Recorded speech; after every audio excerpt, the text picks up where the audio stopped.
Hello everyone, welcome back to Talent League Season 8. I'm Uncooked, Goalie Molu is the other person with me today. He's over one of those two directions.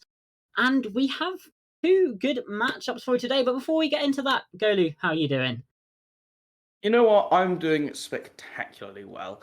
It's lovely to be back, and we're in for a treat on these two games we got today. Both of these two teams in the first map having some fun week ones, hopefully some fun week twos, as we'll just get to see what they're bringing to the table a little bit. But I'm praying for some more fun maps. I mean, like sometimes you get stuck with the same old, no border. That's what I'm asking for.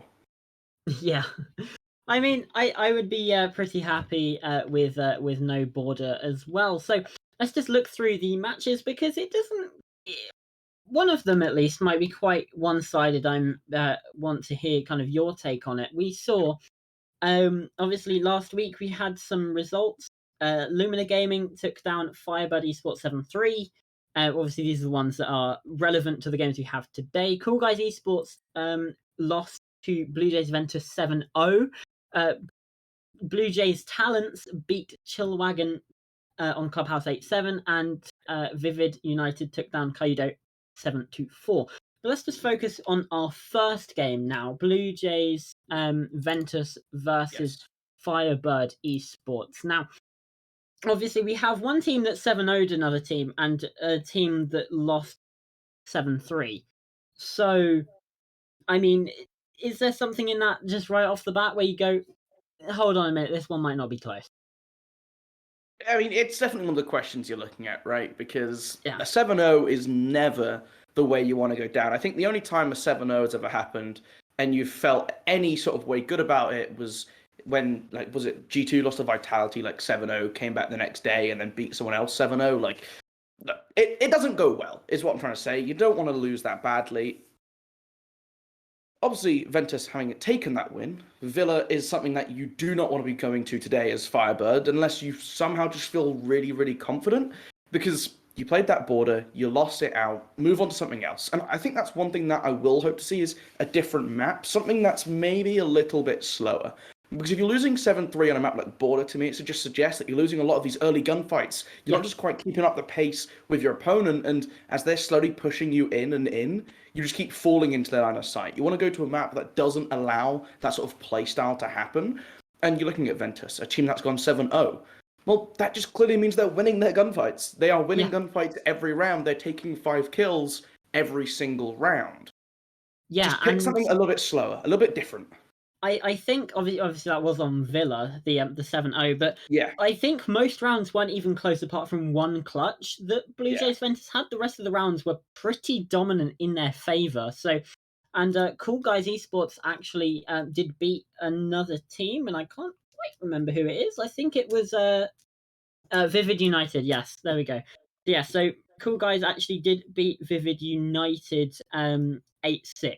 That was earlier this week. That game was obviously not streamed because it had to be rescheduled. So we have just gonna look at the map veto now. We have FireBird banning border straight away, and actually BLUEJAYS Ventus, they took out Villa themselves. Then we have Clubhouse going out in Theme Park, Bank and Cafe, Skyscraper and Chalet, which leaves us with the map that we are going to be seeing on our screens right now. It is going to be Oregon, with FireBird starting out on that defensive side. You know what? I'm okay to see the Oregon here. I think this is one where FireBird can start to play into the fundamentals of Siege. Yes, you had a bad week one, you rebuild now, it's not too late to turn the season around, and it's best to do that on a map where every single player should individually feel very comfortable. Everyone should know what's going on with their picks, with the operator lineups you're bringing.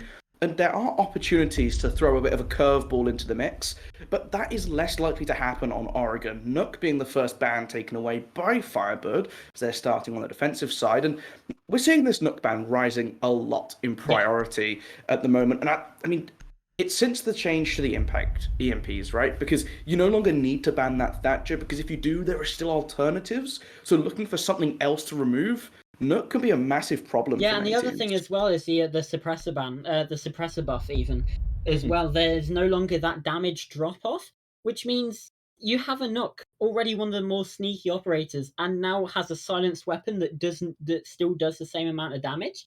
It's a recipe for disaster if you're trying to defend against that. So that's why we're seeing that banned away as well. Jackal as well suggests that Blue Jays Ventus, when they're on their defense, might look to get a little bit out on the roam, look to get a little bit up in the faces of Firebirds, and obviously they got a 7-0 win, and we did see a healthy amount of off-site presence. Actually, I think they only had one defensive round, but still they were roaming, they were getting out in the map. And that looks to be a trend that we're going to see continued. And Kaid and Mira, we don't really need to explain why they're banned, because do you want to do it anyway? It's kind of mirror, sure. Yeah. We'll do it for the sake of just keeping things up above the table, right? Cade, you got the electric claws. They're really hard to find out sometimes. You can throw them in tricky spots. You can protect the hatches with them. Yes, you got impact EMPs, which do really help, but the timer on those is much shorter than the Thatcher. So the window that you have to successfully get that charge off is a lot lower. Pair that with the fact that if Cade goes to trick, he can throw it in different spots which are too wide apart for the impact EMP to catch, and that can ruin your trick, right? Because even if you throw the second one to shut down its deployment, it can still get ticked off if it's been hidden in the top corner.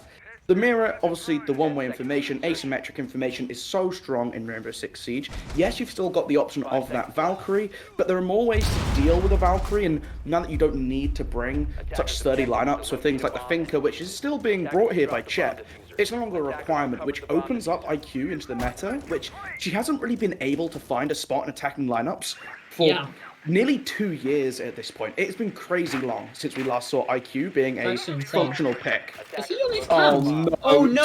You know he's on his cams! Okay, he managed to get away. Crisis averted for FireBird Esports, because I know I was definitely... I was clenched. I will say that much. I was thoroughly clenched.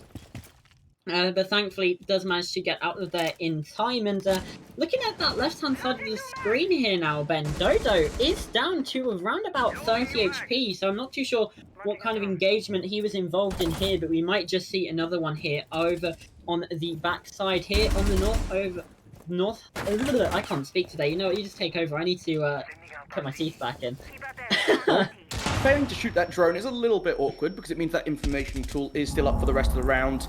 Siri leading the charge here, just trying to take control of security and again push these defenders back down to the basement. Because once you have that control, you can use those air jabs on the Nomad just to set up sort of safety net. You can avoid being pushed back up on. Dennett looking to apply some pressure on the rear tower stairs. One more of those Rotera drones in pocket. We're using a regular drone just to gather a little bit more information in the meantime. This chap has that diffuser in hand, which is interesting to see it in the hands of the Finker, now rotating around to bunker. You can see there's no pressure there at the moment, and Omega is just getting a little bit more aggressive than you otherwise might be able to be. That's why this rotation's coming out, and there's still plenty of time on the round for Blue Jays Ventus to open up a play. But with a couple roamers still lurking around on this main side, it might become a little one-dimensional, as you notice that air jab's being taken out by Uno here. Yes, Uno and Uno both on the side of Firebirds, but Martin finds one taken down. Uno with that immediate answer back, and that's Kaz down, and it's all fallen apart for Blue Jays Ventus, as Dent now 1 versus 4, able to find one onto Dodo. A nice shot, but that's the only one he's going to find. Uno drops down from the top ropes and is able to take him out here. Round 1 goes in the favour of FireBird Esports.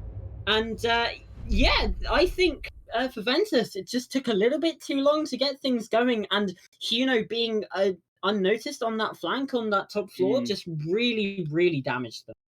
Yeah, being able to sneak up into that position, and then, I mean, you saw it, right? We went from the 5 versus 4 to a 4 versus 1. They weren't able to pick up a single kill back in that trading pattern, and it was because they were going from a very one-dimensional take. Well, the attacks started out looking like they were spreading themselves out quite well. They had presence by freezer stairs, by main stairs. They had taken control of meeting comfortably, had the hatch open, but it all just sort of ended up being regroup on the back stairs, on Big Tower Staircase. We're walking down blue and we're going to play for pillar control. Well, they didn't invest the utility to give themselves that space appropriately. We didn't see the frag grenades get invested in a way to force players back. We didn't see stuns coming out to deny any swings. And it just meant that when they start walking down, when they start trying to challenge these long angles, they didn't really know what was going on and just ended up losing too many gunfights back to back. 5 seconds left before insertion. Yeah, absolutely. And I mean, Attackers must locate and defuse at least the Dent bomb. was able to get one exit frag, I suppose. It's not, obviously not the kind of consolation that you really want. You would obviously want to clutch it out, but I mean, hey, at least it does give yourself a little bit of confidence. You know, I can win the gunfight, possibly get your team in a little bit of a better position. You know, you're not all completely lost. It wasn't a flawless round or anything, but yeah, in the chaos and the carnage, it all did really fall apart for BLUEJAYS Ventus. So, heading into the second round now, they have to try and attack that top floor site. FireBird, very extended downstairs, actually. We've got some kitchen presence here from Chris on that Malusi, and I think we have someone playing around over by the backstage area as well. Nades coming through, but no damage dealt and no kills found. And once again, just more explosives and more utility being used. And there's the first gunfight. It doesn't quite go anyone's way. 1 minute has gone down, and there's Chris being taken out as well. Chep gets that down, but not out onto the Malusi.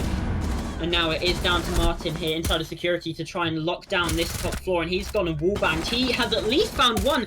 Kaz goes down, but now he's in an impossible situation. And dip, dive, and weave and dodge his way out of there. Hold on a minute, Kolu. Yuno's found two. Chep finds himself downed as well. That's Yuno picking up that kill. And once again, it's down to Dent in the 1 versus 4. Oh, this has been quite a way to turn around, right? You see so much investment from BLUEJAYS downstairs, clearing out these players in kitchen, in security, and Martin claims the final kill of the round. But again, this is just one of these things that you have to think about, and why I really like seeing this adaptation to playing more downstairs. You see how many holes they've made on the floor above them, right? And it means you're pushing in through kitchen doorway, maybe you're coming up through green corridor.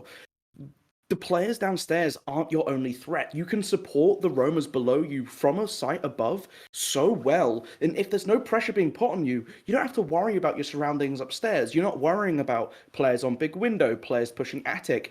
Everyone was focused downstairs, and all these angles that are set up suddenly kick into action. You're suddenly seeing all this support just to be able to hold onto your positions. And I want to highlight, right, I think it was an excellent job by the mute in that position, because you're stuck into the security and you don't quite know what's going on around you, but you're able to find that pick onto the yarn, you're able to hold onto your space, and that is what bought the time for the rest of the team to find these frags to win out the round. And again, it's another round in which BLUEJAYS have done some setup, but they just found themselves dying everywhere, and I don't even know how to explain that one. Yeah, I don't either. Obviously, we didn't see Yuno's 2K, but I think it's most likely going to be in one magazine of the SMG11, which is just honestly ridiculous, getting a double spray down like that. That's certainly one way to describe it. So, yeah, we have just had a player crash out of the game. So, we're trying our best to get that resolved for you, and it seems like we might have both teams ready once again. So you could say we've regained our sanity. That was really bad. That was all right. I'll give you a little bit. All right, give me a pass. Right. Yeah, wonderful. I mean, my sense of humor is terrible, so no one else probably will, but I will. Yes. I'll take it. You know, it's like you take what you can get sometimes, and sometimes that just means a kill around. But you know what? If you get a kill around, eventually you might find 2, and from 2 you can start to find 3, and then you're just shy of winning rounds. But FireBird now having to go onto their tertiary site, and this is one of those ones where it's the classic question: do you prefer dining or do you prefer meeting? And I'm personally a meeting fan, but that's just because you always need to take those notes. How about yourself, though? You leaning into that one with me? Just like... Yeah, I don't know. It's interesting. We've seen sort of play kind of evolve differently, especially in pro play. I mean, I've always been a bit of a meeting fan myself, but I do understand that dining has been better, and we saw, you know, EU and LATAM played dining, then NA switched over to dining, then NA switched back to meeting, and then the rest of the teams go, hold on, meeting's not too bad of an idea. And then they go back to meeting, and then different regions metas go around different sites, and it all just gets very confusing. But the one constant is that kitchen bomb site. Whether it's the meeting hall or the dining room, kitchen is one of those two bomb sites, which means there still needs to be some play at least centered around that vertical, because you have defenders that can play up that top floor in the kids' dormitory, and then obviously if they're defending dining, they can play up in small tower. If you're defending meeting, they can play up in attic as well. And I think where you have where this site goes above dining for me is the fact that you can have sort of a connected roam up on that top floor, because small tower, it's very isolated. There's only that one way down, and that is down through the small tower. You cannot get anywhere else safe from going for a run out and rotating back down to the kids' dormitory anyway. I like this extension, actually. Usually you'd play that attic reinforced Martin's off, below but as well. having the investment into the staircase with the Wamai and the Jaeger, Chris able to get the first kill here, especially starts to slow them down. It's Kaz, the Osa, off the table as well. And Osa on this site can be really helpful to have around, because you want to be able to put those shields up to give you some cover for the plant or to approach up Also, towards it's the the classic stage. execute, like in modern times, isn't it? Like that sort of you breach the wall over by the main door, and you sort of go from there with your Osa shields, protect the plant, everything's hunky-dory. But obviously that can't happen now, and Martin, once again, is down below in the basement, providing intel with that pulse scanner, and he has the shotgun as well, so if he needs to open up any floors or any hatches or anything that he needs to do, he can do that. And I think his position might be noted, or at least wary of some position down here on the basement stairs, but that doesn't matter to Huno. He's able to get one. The Echo as well, such an influential operator, and him being able to stay alive is huge. But now here comes Huno. The Echo drone just spots him out, and it's a perfect swing. Just the coordination here, and the C4 out from Martin as well. It looks like it might be a flawless round. He's chasing with a shotgun, not able to find anything. Sanity using the pistol, trying to hold back Martin as well. Does take down that yokai, and well, it was nearly a flawless round, but Sanity at least able to deny things there. But I mean, once again, it has not gone the way of BLUEJAYS Ventus going. No, it really hasn't. And now you see Sanity looking to peek down the hatch, able to get one, but quickly stabbed in the back with the shotgun. And again, it's just another round here in which the setup starts to come through. They're composing themselves around the site, but this execute never happens. They never get to that final step, and it's because this aggression from FireBird now.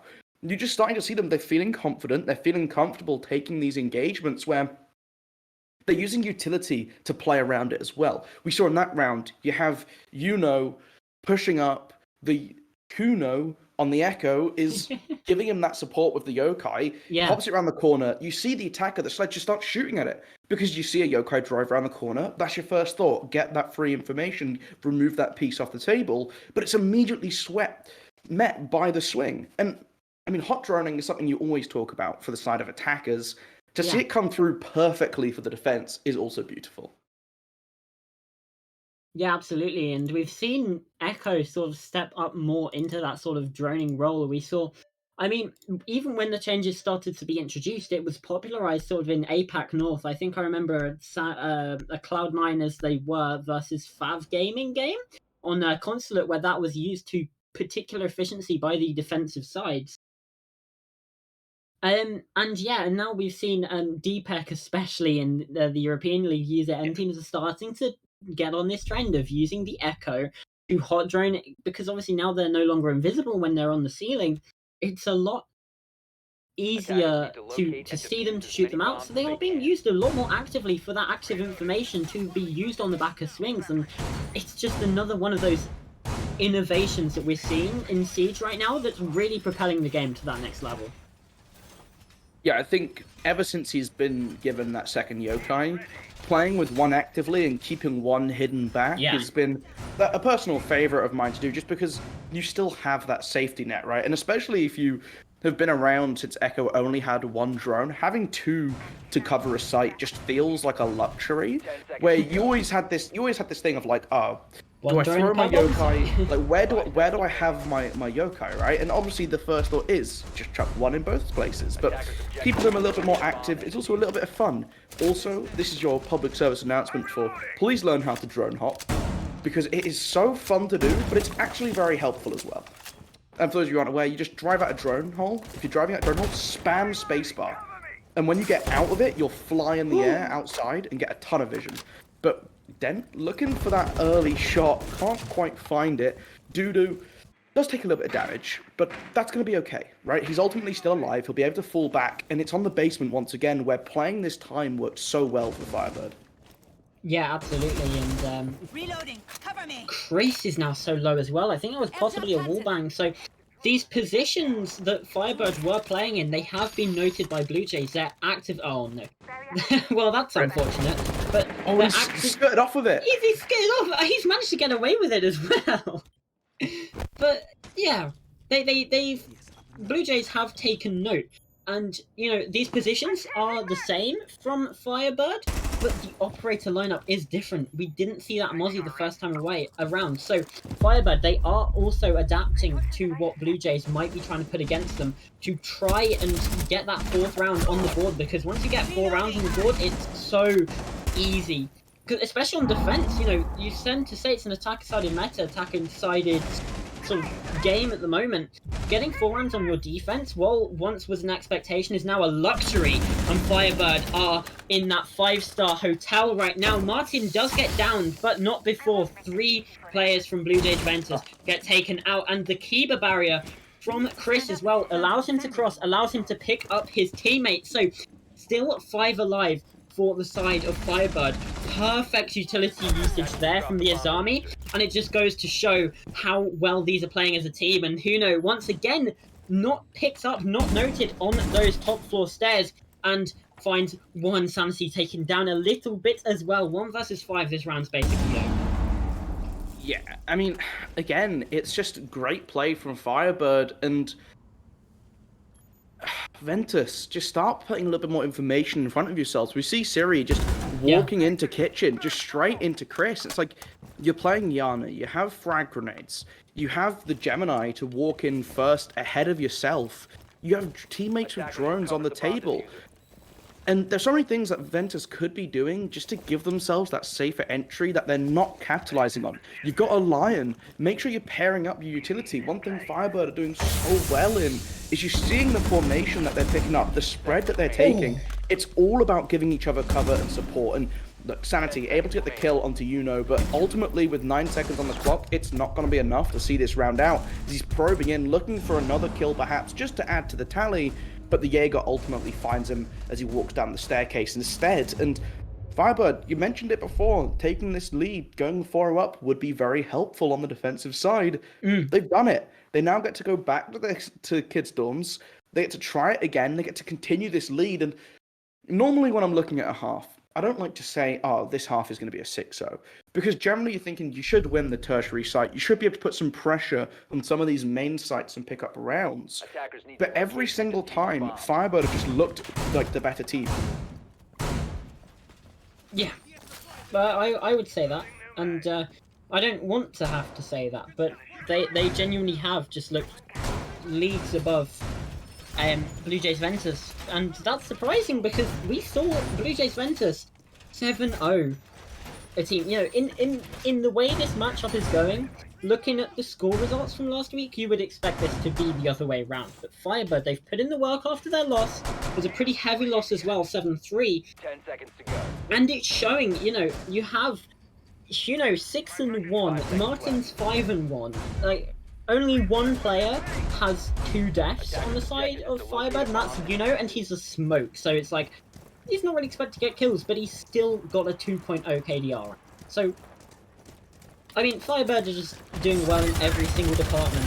So, I want to see more from Ventus here. And this, first of all, will be on Kaz and Cyrilloid. We're seeing them on this Yana and Zofia as sort of your more entry type roles. We need to see them be the ones to get the kills, and there we go. Dent is actually the one to find that first, taking down Chris, and if my memory doesn't escape me, I think that's the first opening pick that we've seen BLUEJAYS Ventus get in this entire game, but, you know, answers right back, and Martin's able to clear out the drone as well. His position is noted, but he can still have some wiggle room, able to move about, And there we go. Nade comes through, but he's kind of managing to get out of there. Chep, though, does find one on to Yuno. So that refrag once again. 2 minutes left, and we're seeing Ventus in this man advantage situation. We have not seen this before in this game, and it's going to mean that Martin has to drop away, has to fall back to try and get back up to that bomb site, especially as Dodo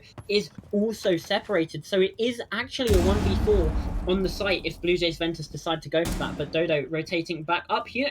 Wait, the site was just completely empty. But it doesn't matter. FireBird, they've been able to get back the intel, just not quite there, because Ventus, they had a free site for a good 30-40 seconds there, Golo. Again, this is what we're talking about all game with FireBird Esports, and they're just how quick they are to adapt. Is that the moment we saw Omega Yuno go down, instantly that position is taken up by Huno.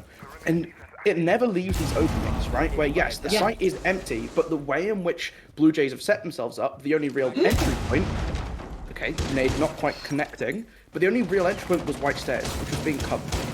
And this is just what they're continuing to do. And you're looking at the time, there's a minute left. They haven't been able to clear Uno out. He's using this hatch, which they've reinforced to give him so much space. And now watching this rotate below, Buck still looking they don't have for any that nades opening either. pick, but has to be really careful. You're right. No white control either. It's looking all towards this big window. Finally coming onto the rappel now, but Attic is going to be a little bit of a problem for Kaz. Yeah, absolutely. They don't have attic, they don't have any nades, they don't have any white control. It's all just on this big window and from down below. They can't really pressure apart from the skeleton key of the Buck. He's only got six shots left, I'll mark you. Which means FireBird, they can kind of sit pretty here. There's only 20 seconds, but here we go. The Candelas start to come in from Sanity on that Ying. And there we go. Chef finds one. Martin is taken out. Sanity getting that diffuser down as well. And Dodo has to try and hold on, as well as Huno. Finds one onto Kaz, but now he's the last one remaining in the 1 versus 3. Thinks the swing around, but there is no one there. The swing on the prone player takes him out. And once again, there is this vertical play, and it's the skeleton key to lock it out from underneath. Dent secures the first round for BLUEJAYS Ventus, and that is much needed, Ben. Yeah, again, it was just a cleaner attack this time around. We saw last time they got choked out at the bottom of White Stairs. They couldn't find a way to break the hold that the smoke was holding to keep Mute alive. Even after finding the opening pick onto Chris, this time they changed that. They applied a little bit more pressure on White. Yes, they still lost the Zofia early on, but they worked around that. They still had the rest of the lineup there to provide support, and by taking that space below, we saw how much work the Buck was able to do. Yes, it didn't really pay off immediately, but that's what it sets up. It gives them the option to use that later on, and even just being below with a skeleton key like you saw for the kill at the end, just having that flexibility, having that extra control really helped them. And it was just playing the site a little bit better than they have previously. Yeah, absolutely. FireBird don't want to stick around, don't want to try that again. They're going back down to the meeting kitchen bomb site, which, I mean, what's your opinion on ditching that secondary to go to the tertiary goalie? Obviously, you know, running back sites is a bit of a reputation, but obviously going on to the tertiary, like, what's your take? I like it, I'll be honest. I think especially now that BLUEJAYS have picked up their first and only round win so far, I wouldn't want to go back to the site that they now have that momentum and that confidence on. I think changing it up, even though it's on paper maybe a weaker map, maybe it's not one that you prefer, I think just getting somewhere new and just breaking up that flow for the attacking side is the correct thing to do. And you're already looking, Dent, on this Amaru, looking to try and make some early plays. They're working away a big tower already. And Chris still, once again, in that position on the staircase, just trying to cause as many problems as possible. I like to see this. Just, again, throwing answers. It wasn't solved last time. Force them to do something different. The Impact EMP will be the first change. It doesn't catch the second ADS, which means that the grenades will not catch out the stair player. I'm not quite sure how he's finding these frags so consistently, but that's Dent. Came in through Attic, I believe, and was very quickly shut down. BLUEJAYS do find one of their own, as Siri is able to finally remove the Wamai from the staircase. But you still have to deal with Yuno tugging on tight with the shotgun. Martin, again, on this pulse, rocking that M1014 as well, will be giving out the calls from the scanner to the rest of the team. Such a powerful position here as well, because they have to at least get through one barricade to get to him, which means that's going to be some sound information as well. And, oh, you know, nearly caught out by Chep. on that entrance, but no, Oh. the swing with the SMG-11 is just too good. Is now coming to the second half of the round. Blue Jays once again find themselves at a man disadvantage, and look at this angle from Huno, but he's going to have to get forced away because of that pressure on the hatch. Sanity opening that one up with the exothermic. But here we go. Tate space once again being retaken by FireBird, but it's to their demise. Cyrilloid, second on the round, takes out Uno. And now, Blue Jays, they still have plenty of time. And they are in a pretty good position to go for this execute. Martin has to just go for this M45 Muzak from far away, just because he has the shotgun, don't forget. And, well, here we go. He hears the exothermic go off, get placed, but he does not swing, just waits for his time to strike. You know, in this corner, he's 8-2 right now, and could possibly even pick up these last 3 if Fortune gives him that gold, that treasure, that prize. But 30 seconds, this is go time for Ventus, because if they leave it any later, then we're going to get some serious issues. In the corner, I think they spotted out the foot. The Osa walking in front might give him the chance he needs to escape, but no. A quick trade coming out is Kaz that falls. The Nitro Shell going to be thrown up to try and dissuade this planter, and it will do the job. Dodo just comes in behind, down green corridor for the cleanup. The work there at the end to force them off that plant, to force them back out, and just quickly tidy things up with the 4-16. Well, that is beautiful from FireBirds, despite being in a position where, especially with Huno being caught out so late on into the round, if that isn't punished, you're in such a brilliant position to catch everyone off. Getting Kaz alone was instrumental in just taking those Talon shields off the table. Yeah, absolutely. And the fact that that we saw my brain is Martin, there we go. The fact we saw Martin being able to rotate downstairs, get that C4. It doesn't matter if he got the kill or not. He got them off the plant, and more importantly, provided that distraction for Dodo to come through and clean up shop at the end. And I mean, like, FireBird, then they're all firing, because like Chris, despite being 3-3, has 4 assists and has been pretty influential in some of the rounds that we've seen the win, just by once again providing distractions, especially on that round 3, the first defense of the meeting site. Being on those big tower stairs was instrumental to the defense that FireBird had, and he was able to stall just enough time in this round to mean that it wasn't a lost cause. And now, well, FireBird, they get to give their go at attacking, and Blue Jays also going for a downstairs hold, but a little bit more extended. This is interesting, using the Keybers just to extend the height of the sofa there at the end, just to give a little bit of sightline in towards small tower, although it looks like FireBird might be going for more of the conventional way of attacking, which is you take open attic control and then start to apply pressure to big window. I was about to say, you know, over to master side, as that would be the normal way, but no, they are interested in taking this space, which will mean they have to at some point tackle the players below. Yeah, absolutely. It's bit of an interester on my feed. Just kind of glitched a little bit there, but we're back. So attackers recovered. Looking FireBird making good progress, and as I say that, Dodo and Chris just confirm it for me. Chet is able to get one swing with the P10. Roni gets a pistol confirm. Nearly caught out, but manages to just slip away in the nick of time. But Ventus, once again, in his man disadvantage very early on in the round. But Dent could go huge here. Has potential for a big 2K. And could really just stop the approach from FireBird in their tracks, but he has to wait for that opportune time. He has to be so patient in this position. And well, there's one. He'll get one. A bomb has been located. Gonna be falling back, just running up towards That's Armory. a smart move, I think. Yeah, you get your kill, you get out, you play your life. Uno narrowly missing the opportunity to even pick up 2. The flashbang got a bounce off the back of his teammate, right back in his face. You hate to see it, but does not matter for too much longer. Martin able to get 1. Chet gets on the table as well, takes him out, and suddenly that attic push has fallen to pieces. It's all down to Dodo, who's now just trying to apply pressure up white stairs. The Banshee gives his position away.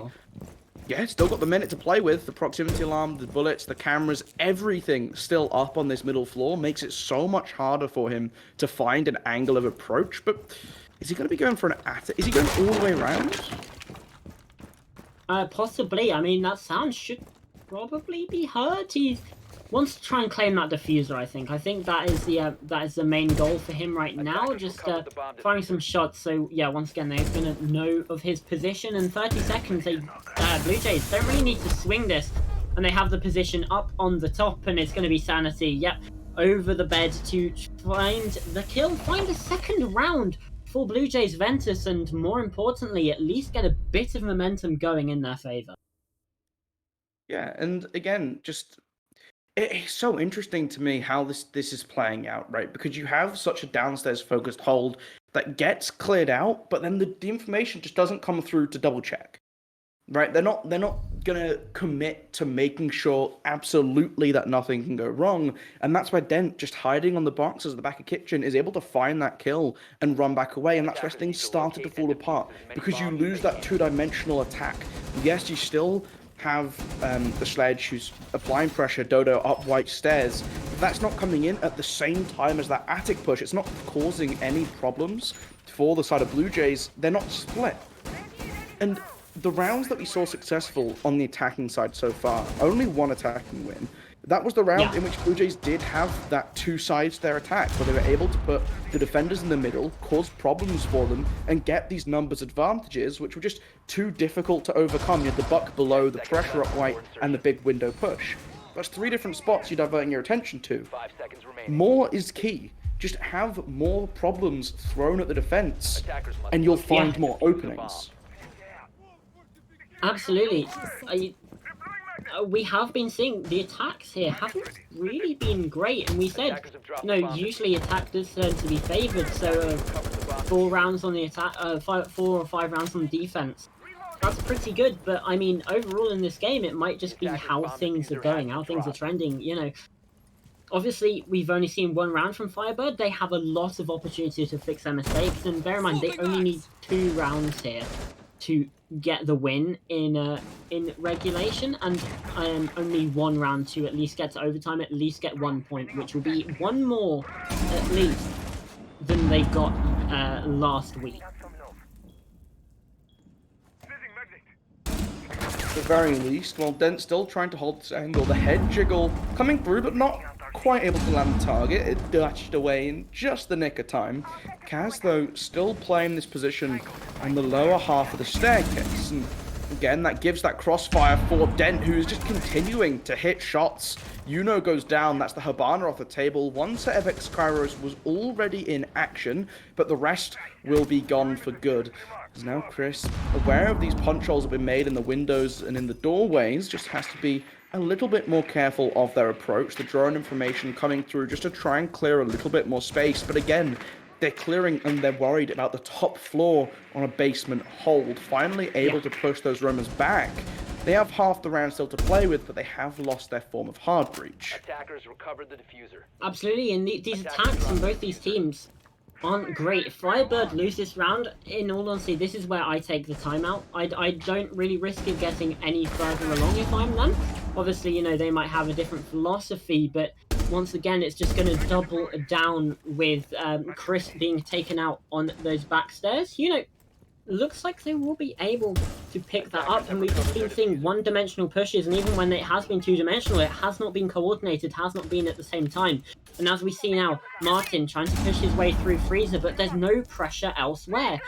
Bunker is at a standstill, main stairs is at a standstill, and now Freezer is as well. They all need to just go at one time, but even still, these positions just too good, and well, it's just carnage. Blue Jays, they've found 3, make it 4, and the round's over. They get all 5. Not a flawless as Chris finds 1, but I mean, it's not really any consolation at that point. FireBird, if I'm you, I'd take the time out here. Again, this is an example, though, of utility from the attack not being used to clear space, because I think maybe this is a misconception which both these teams are kind of under, but space is more important than the frags you find, right? And here's what I mean. You're looking at that standstill right at the end of the round. You have the Osa with the shield at the top of the back stairs. You have players outside bunker.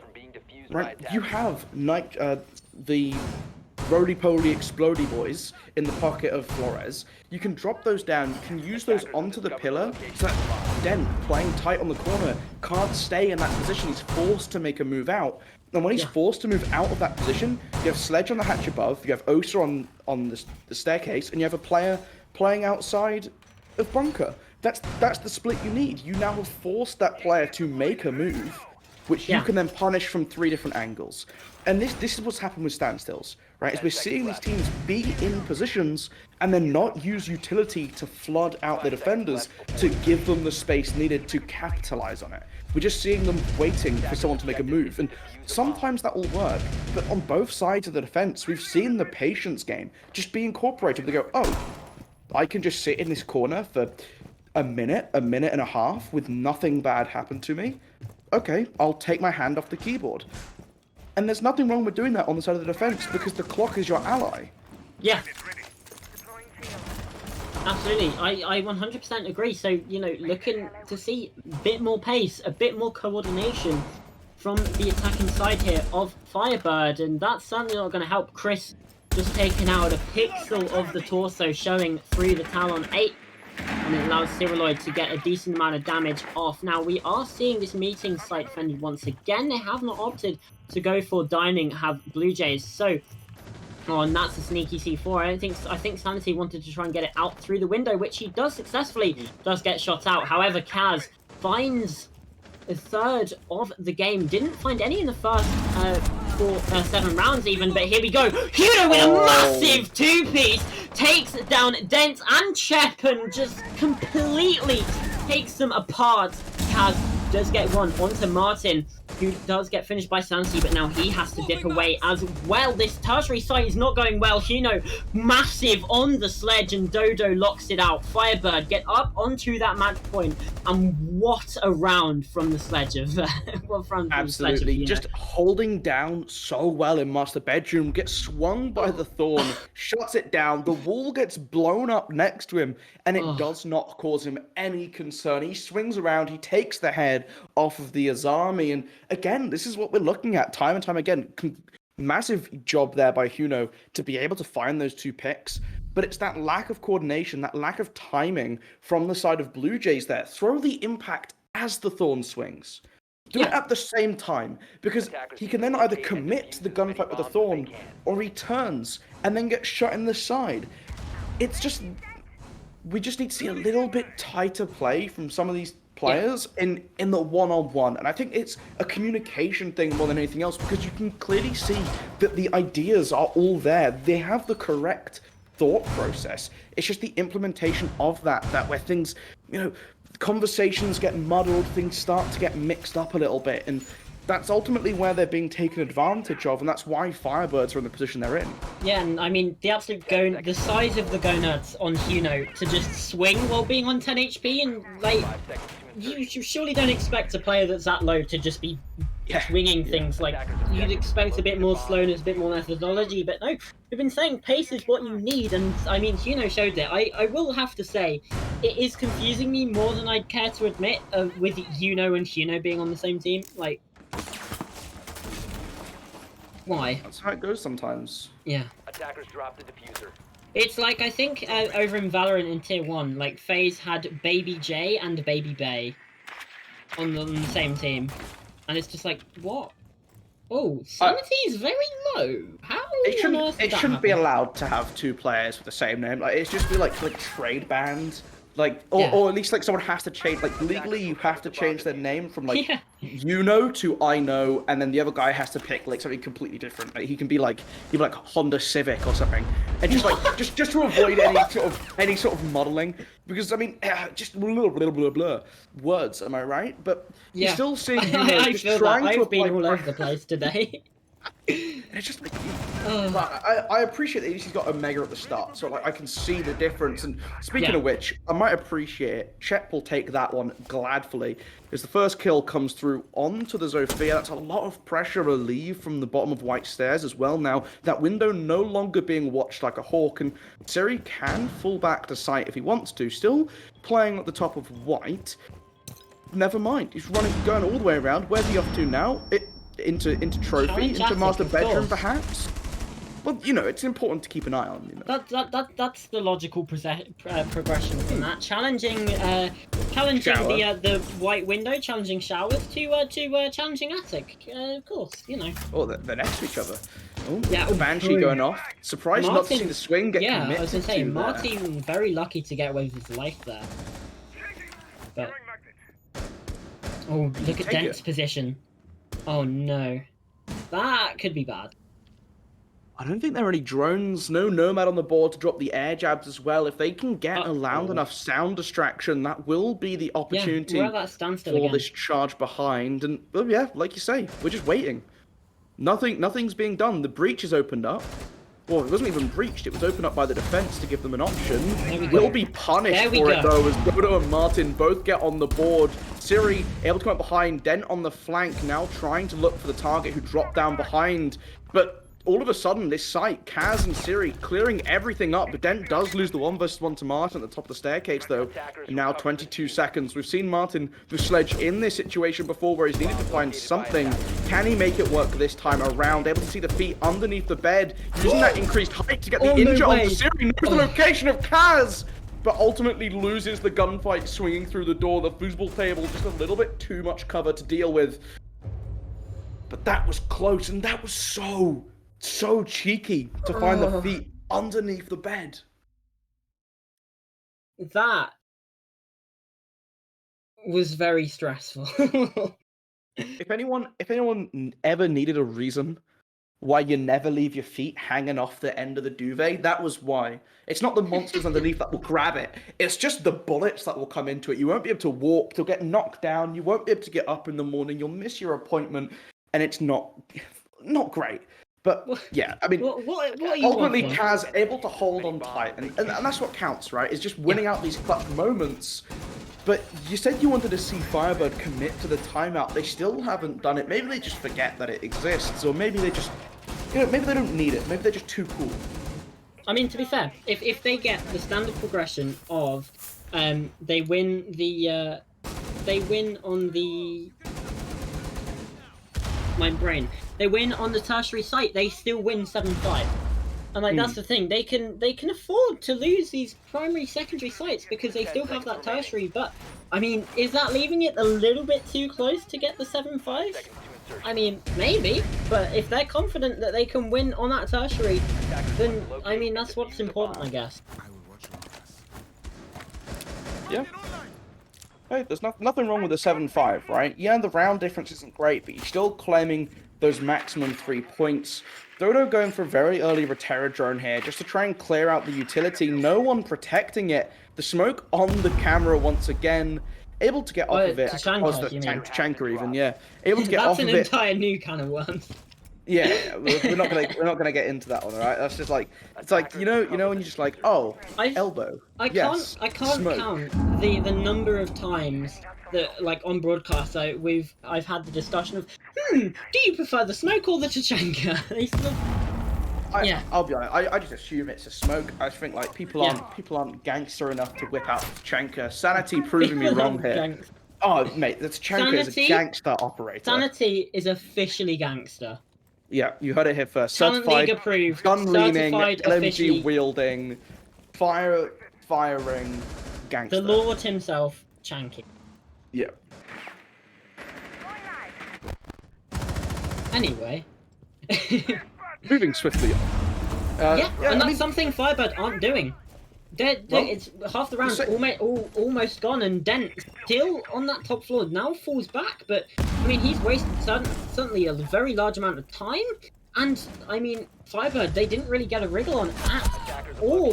Martin at least finds one, but Cyrilloid gets that refrag. So now 80 seconds left to go. There's still uncertainty about the positions of these defenders. This is not the pace that we want to see from FireBird. We've been saying pace is what you need. You need to get in there fast. You need to get in there coordinated. And FireBird right now on this attack are not doing that. They're holding these positions. And once again, we're at that standstill, at that stalemate, where they can't really do anything. If finds one piece of contact, he is going to get shot out by the other player here on Pillar.